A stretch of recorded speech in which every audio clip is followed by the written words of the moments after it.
Assalamualaikum warahmatullahi wabarakatuh. Akkam jirtu naguma hordoftoota maatii chaanaalii kanaa baga nagaan dhuftan isiniin jedha. Baga nagaan taatan ilmaan Oromoo martiyyuu. Egaa ani maqaan kiyya Daliil Muhammadin jedhama. YouTube chaanaalii Haaraa Gadaa TV irraa gara waan baraatti jijjiireen jira jechuudha. Kanaaf guyyaa har'aa immoo walaloo mata dureen isaa eenyummaa ofii ani eenyu kan jedhu qabadhee isinii dhufee jira jechuudha. Walaloo kana isin affeerraa kooti isiniin affeerraa.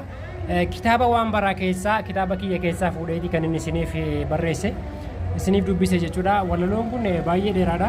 Garuu ani gabaabsee akka nama nuffisineef isiniif dhiyeessee jira jechuudha. Kanaaf YouTube chaanaalii kiyya subscribe godhaa, like godhaa, follow gochuudhaan TikTok kiyya illee jajjabeessan isiniin jedha. Baay'een isin jaalladha.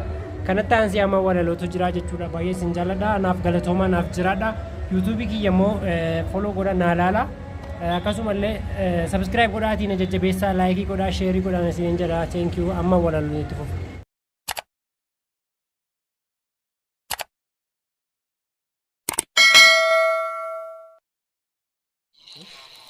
Anaako ookoo anumti kun eenyu? Ani eessaan dhufe? Eenyu fa'aa abbootiin kan hin keessaan dhufe? Eessadha hiddi koo kan warra kamiiti? Maaliif uumamuun koo sababa maaliiti? Nama ta'uu beeka. Ka'umsu eenyume? Sababni isaatis gaaffinatti uumame. Maaliin fakkaadha? Maalinni bocni koo? Naanna'uu danda'a walaaluuf mormi koo? Horteen koo ganamaa maal ture waa'eensaa? Wanti inni hordofu waadaan hedduudhaansaa?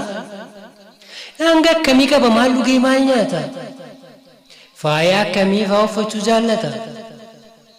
Maalii walii gala afaan maal dubbatee? Maalii wal to'ata seera maal tumate? Haalli jireenyaa hoo? Hariiroo qabamoo faca'ee jiraataa? Kan kaleessaa far'aa bor maal ta'a laata? Na yaachise itti fufu. 21 bara 2012 Beddellee.